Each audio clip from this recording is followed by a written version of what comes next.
All right, we're recording. Great. I'll get started then. My name's James Pepper. I'm the chair of the Vermont Cannabis Control Board. Today is July 20th, 2022, and I call this meeting to order. A quick licensing update. I think you'll see on our register for this week that we are really cranking through outdoor and mixed tier applications. I got word this morning that we've completed our initial review of all Tier 1 and I think by the end of the day, Tier 2 mixed cultivators. Once we get through all of the mixed tier applications, we're going to move on to indoor cultivators. I would note, however, though, that there are quite a few applications in incomplete status. This means that the board has completed its preliminary review. We've identified aspects of the application that don't meet our requirements in our rules. And we've sent you an email identifying those deficiencies. If you have one of these emails, for the most part, the board can't move forward with your license until you fix them. I say for the most part because there is one area of incompleteness that actually requires some coordination with the board.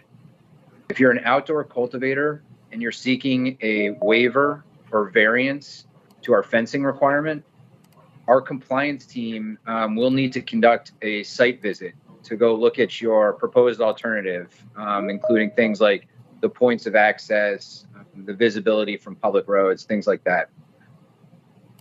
A reminder, fencing is not a requirement for indoor, of course. It's also not a requirement for Tier 1 outdoor or mixed tier cultivators. Again, if you're required to have a fence and you're seeking some sort of waiver or variance, you need to submit a request and we'll send you a letter with information about how to schedule a site visit. This needs to be completed before we can grant you a fencing variance and approve your license. The good news is that our new compliance director, Carrie Jaguar, is raring to go. He started Monday and he's already done 3 site visits. One other note for outdoor cultivators. There's going to come a time very soon when it probably doesn't make sense for outdoor cultivators to try and get plants in the ground this year. For the time being, we're going to proceed with our review of your application, but before we issue or approve a license to a new outdoor or mixed tier cultivator, we're going to reach out to you to ask whether you still want to proceed this year. There's certainly reasons that I can think of that someone might still want to get licensed now and throughout the kind of remainder of this year, even if you're not going to be harvesting. But if you do want to proceed with your license, even if you don't plan on planting or harvesting this year, we want to work with you to reduce certain banking, possibly insurance requirements until your business is actually operating fully.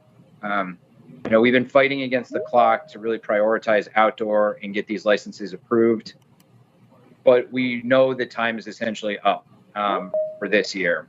We want to continue to license you if you want to be licensed so that you can legally work with your plants and get them ready for next year, but we don't necessarily need you to also pay for services that you're not going to be using in the interim.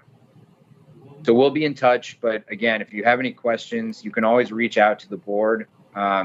Best way to do that is via email. That's ccb.info@vermont.gov.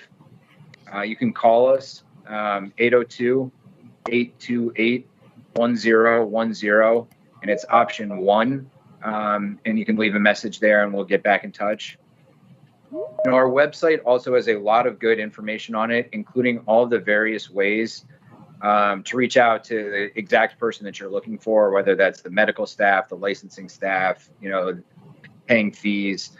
So all that information is contained at ccb.vermont.gov/contact.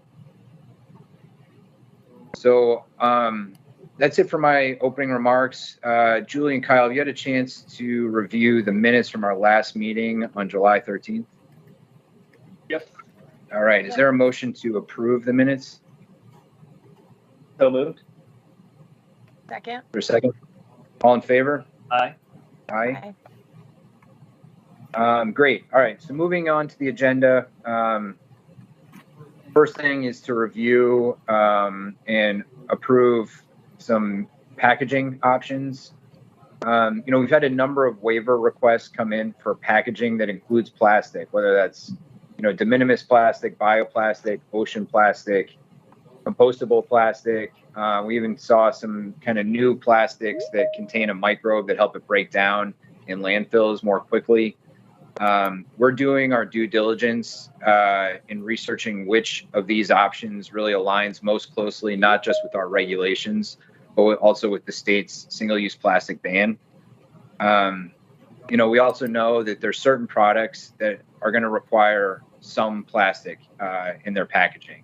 So our staff has focused primarily on those products. But Kyle, I was wondering if you could speak a little bit about the process, what people should expect if they've submitted a waiver, and kind of where we stand on some of the approvals and some other issues. Yep. Just 1 minute. I'm going to share my screen. Hopefully. All right. So I'm just pulling everybody to our brand new approved packaging waiver webpage. And so as Pepper alluded to, we've got a lot of different packaging waiver requests in for a lot of different part of, how cannabis is packaged. And we kind of wanted to start with some options that we know need plastic in order to be in our market. And so low-hanging fruit to just give folks reassurance that certain products will not, in effect, be mooted out before we even start. So there's 4 up here right now. We've got a glass syringe with a rubber plunger for RSO type products that's been approved. We've also got 2 different options for a tincture dropper that can be used, or else there's just not really any other options. Like they're rubber. That's kind of where we've landed. I want to make, and we also have 1 vape cart. There's plastic vape carts. The better vape carts are obviously made of glass. They still contain a de minimis amount of plastic. We did have one requester put forth a specific vape cart from marijuanapackaging.com, and we approved that. I'm assuming we'll get a lot more vape cart requests coming in, and if we start to see so many that are so similar to each other, we can do a kind of categorical waiver, but we're not really at that point yet. We haven't seen those. We've gotten 19 total requests. These are an approval of 4. We are doing due diligence on the remaining 15. The way this is going to work is you're going to get an email through Salesforce from our applications team letting you know whether or not your waiver request has been approved or if it's been denied. And if it has been approved, it's approved for the entire industry. It's going to show up right here. One of the things that we have decided to do after doing a lot of research over the last week is we are putting in a categorical waiver for glass jars that have metal, wood, or bamboo lids that utilize a rubber or plastic gasket in the lid for shelf life, stability, quality control, in some cases child resistance. This applies to screw top and clamp or latch top options. And I wanted to show just a couple examples so everybody understands exactly what we're talking about. A disclaimer, though, is this isn't an endorsement of these specific companies, just utilizing examples. So, screw top lid, it's got a little bit of plastic on the inner ring that helps with that shelf life stability. A pre-roll tube that's operating in a similar fashion. We've got wood top options right here. Going down the list, these kind of latch top options, those are with that rubber gasket. All of these do not need a waiver. You can utilize all of these options without a waiver. And so we wanted to see how everybody responds to this. We're going to continue to look at other options that have been presented to us. And I'm talking with companies. I'm talking with folks. I have colleagues in DC that are part of setting and breakdown without the need for an industrial composter. So we are, if you want to source these specific products, we do not need to see a waiver request. And, again, we'll keep answering those questions. We got a lot more in the hopper.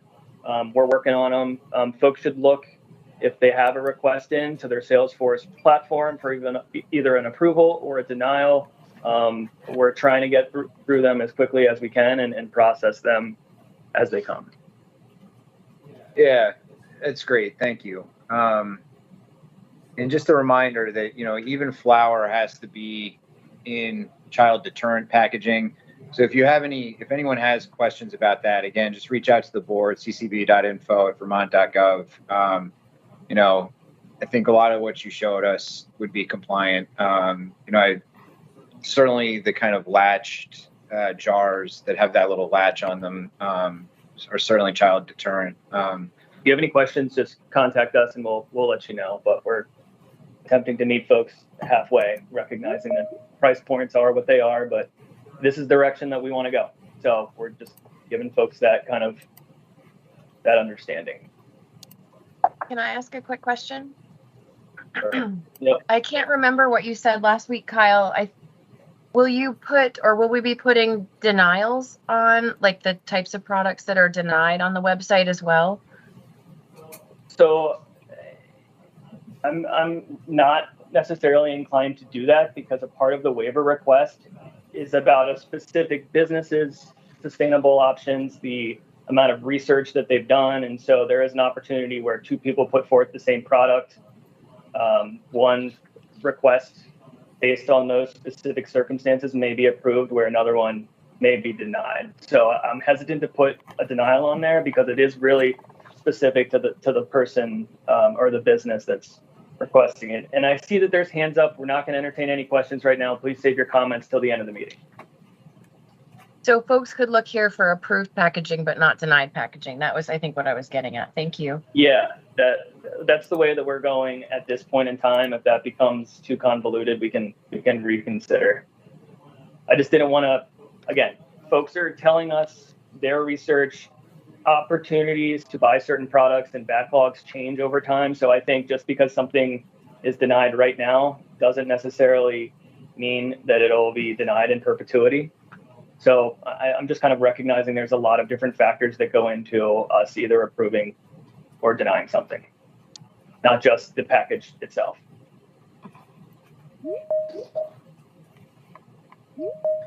Great. Yeah. And, one of the kind of hardships that you have to demonstrate in order to get a plastic waiver is that there are no affordable, accessible alternatives. And so if you see something here that is an affordable, accessible alternative to the plastic waiver that you're putting forward, it's not likely that we would grant that, So, the idea is we're trying to kind of give a list of options to the entire industry, and they'll be available on this page. All right, moving on. Bryn, are you ready to do recommendations for licensure, social equity status? Yes, I am. And Kyle's going to share the register with us today. So thank you, Kyle.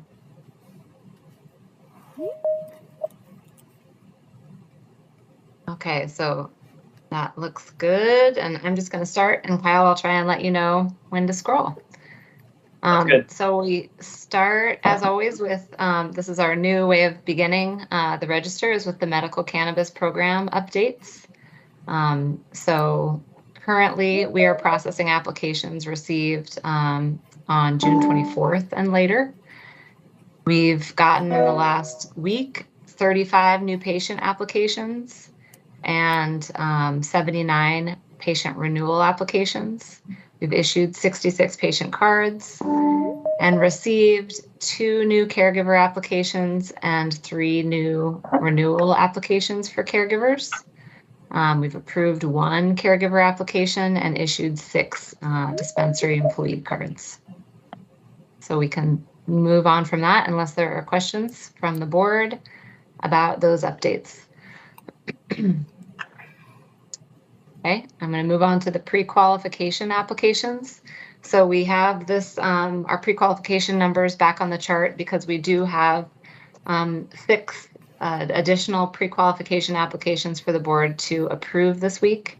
We've wrapped up this process, but these last 6 were the last 6 applicants who had their materials in on time, but just needed an extension for one reason or another.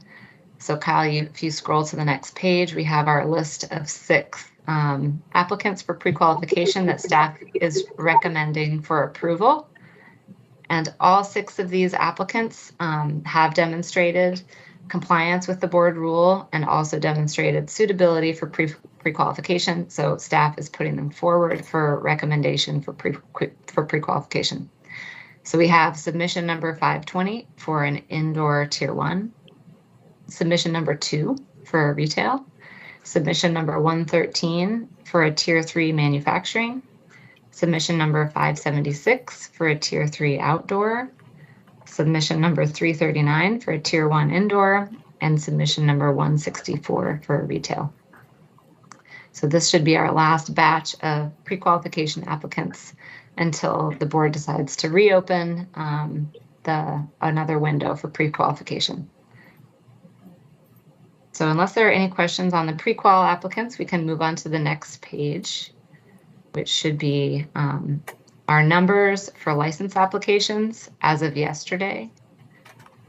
So this week we have 24 full license applications up for board review, and all of them except for one are outdoor cultivators of various tiers. So if you scroll down to the next page, you can see our numbers. Pending board review this week are 24. The board has approved 55 in total, and we have issued to date 36 licenses. So if you scroll down to the next page, we have our list of staff recommendations for licensure. And before going through these, I'll just make the general statement that I make every week, that each of these applicants has demonstrated that they qualify for a license because they've demonstrated compliance with all of the board rules and with the statutes that govern licensure for a cannabis establishment. So I'll go through them by submission number this week. We've got 491, outdoor tier 3 cultivator, submission 525, an outdoor tier 1 cultivator, submission number 529, a mixed tier 1 cultivator, submission number 95, an outdoor tier 1 cultivator, submission 487, an outdoor tier 1 cultivator, submission 230, an outdoor tier 1 cultivator, submission number 234, a mixed tier 1, submission number 484, an outdoor tier 2, submission number 65, an outdoor tier 1 cultivator, submission 528, an outdoor tier 2 cultivator, submission 121, a mixed tier 1 cultivator, submission 617, an outdoor tier 2 cultivator,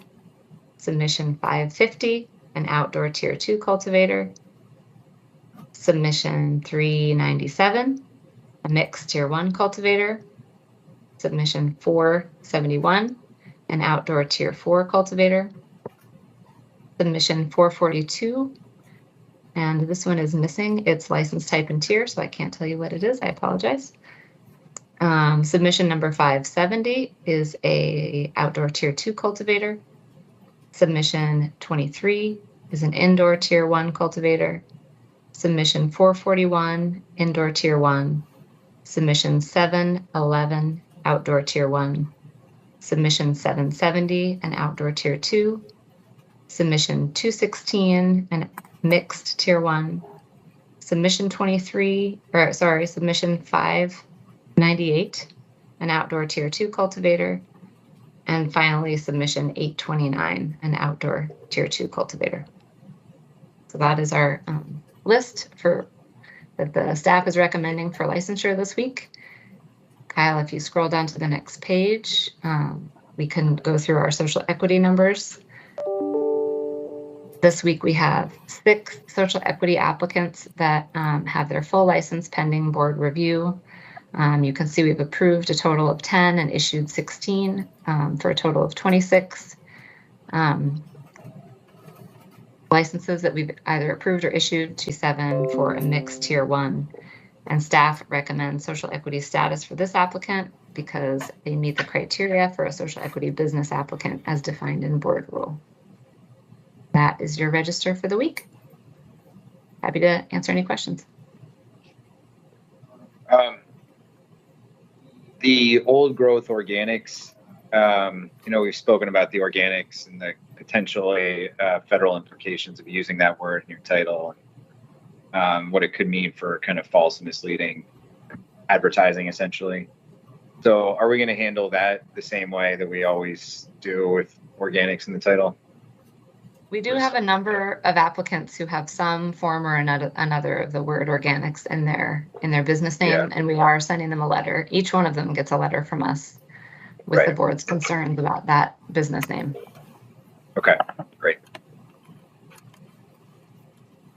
And then just a point of clarification, I see, on the previous register, not the social equity one, but there's approved and issued, as those are not, like, the issued is not a subset of the approved.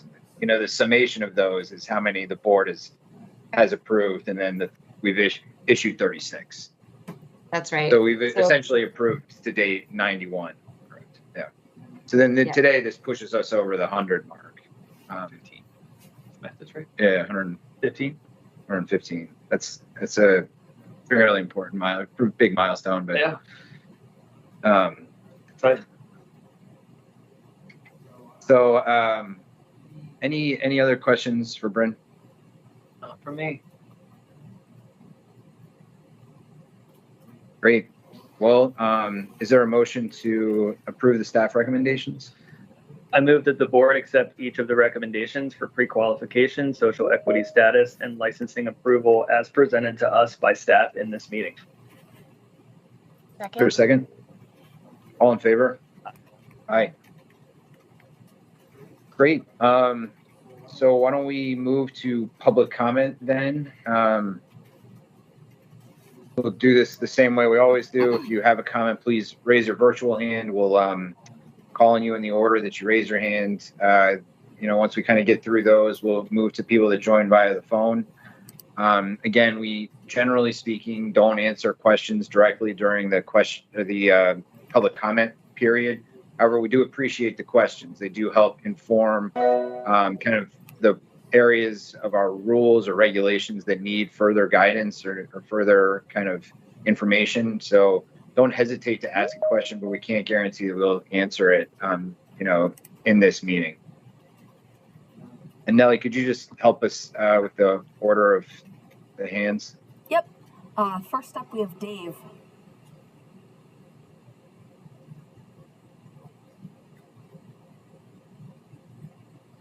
All right. Okay. Hi. So first of all, thank you for the categorical approval, Kyle. That's really helpful. I think will really help my clients find the packaging they want without having to go through the process. With the glass jars and metal lids and the rubber gasket. So super helpful. Thank you. I just would like to encourage you to think about the same sort of treatment for dropper bottles, because that's sort of like very similar in scope of a glass bottle with a plastic lid and a rubber stopper, similar to what you've approved. I think that's one where categorical could also fit and be very helpful and not require everyone to buy just exactly the same thing from the one manufacturer. Just thank you for considering that. Thank you. Thanks, Dave. Tito.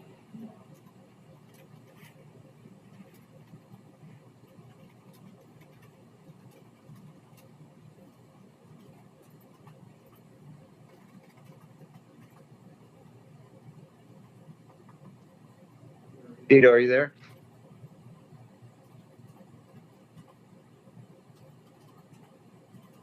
Oh, sorry. Can you hear me now? Sorry, guys. Yeah. Yep. As said, first of all, congratulations on getting over 100 licenses. That's amazing. Good work. Kyle, I heard you mention something about the flower packaging, but I didn't hear anything specific to the concentrate packaging. And I know that's definitely an area where, it's been very challenging to find, glass and or metal tops for those. Are you thinking about maybe doing like kind of a broad acceptance for specific like concentrates? Something to think about. Thanks, Tito. Yeah. Thanks, Ebo. Oh, it was Ebo. Oh, sorry. So again, we don't generally answer questions directly during the public comment period. Totally. But we'll your concern is noted for sure, and we want to get to products that don't have non-plastic alternatives first. And if concentrates fall into that category, it'll be top of our list to kind of get some options out there. Awesome, thanks. Yeah, we know how they're typically packaged. These were a little bit more low-hanging fruit, and there are some waiver requests in for concentrate lids with glass bottoms, but we're still going through the motions. All right, Yaron.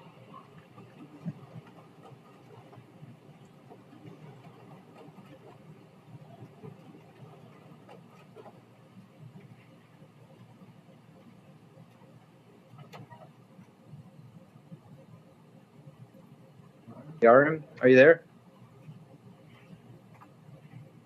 My apologies. I wasn't sure that was my name. Again, Muting Plantillas, Recon Analytics.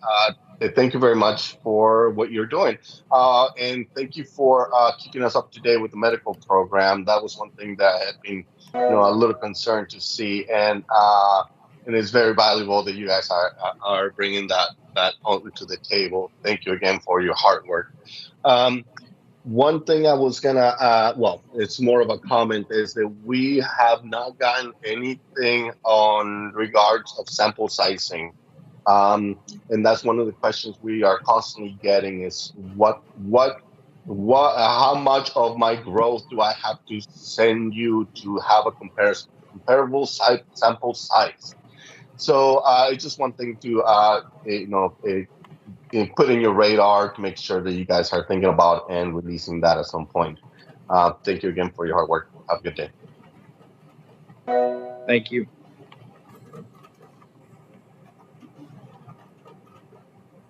Any other public comments? Feel free to raise your virtual hand, and then if you join by a phone, you can hit *6 to unmute yourself if you'd like to make a public comment.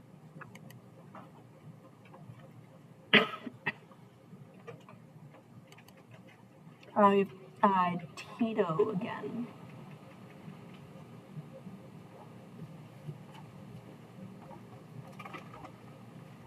Hey everybody, sorry for the late comment. I've had just a terrible connection this whole time. So I just want to make one comment on the organics in the name conversation. It felt like in a previous meeting we had already established that you could have organics in your name, but you couldn't make a claim that your product was organic. So I do just want to throw in my 2 cents. I think you should be able to have organics. Thank you. Thanks, Tito.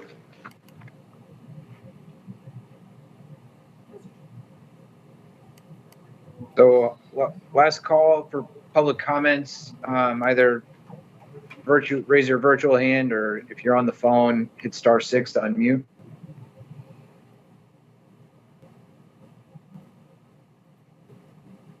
Nelly, are you seeing anyone unmuting?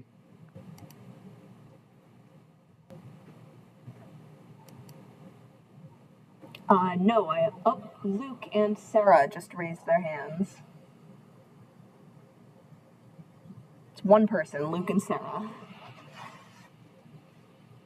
Luke and Sarah, feel free to unmute. Hey guys, unmute. Yep. Hey guys, I'm Luke Steinke. I'm in Castleton, Vermont. I've been part of the cannabis community for 15 years now, and I'd just like to thank you guys for all that you're doing to help us people spread our wings in this beautiful virgin market.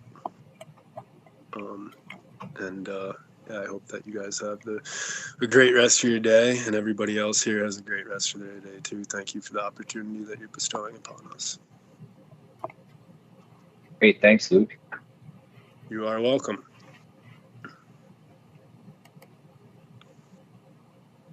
All right. There's no one else. I will just close the public comment window. And there's nothing else on our agenda. Julie, Kyle, Bryn, is there anything you wanted to add before we? I'll just say in response to Tito's comment on the whole organic issue, the FTC, the Federal Trade Commission, has sent cease and desist letters to cannabis businesses using the word organic, operating with the word organic. In other states, they're typically larger operations. There's a number of different factors that go into whether or not the FTC is going to ask for a cease and desist. We want folks to just understand that even if it's a small percentage of happening, it is in the realm of possibility. And so that's why we're just making sure folks understand the implications of using that in your business name. Again, there's a difference between that and certain claims that you might be making outside the federal regulatory program that is the USDA organic program. But we just want folks to recognize that. Yeah. Great. All right. If there's nothing else, then I will adjourn this meeting. Thanks, everyone, and see you next week. Bye.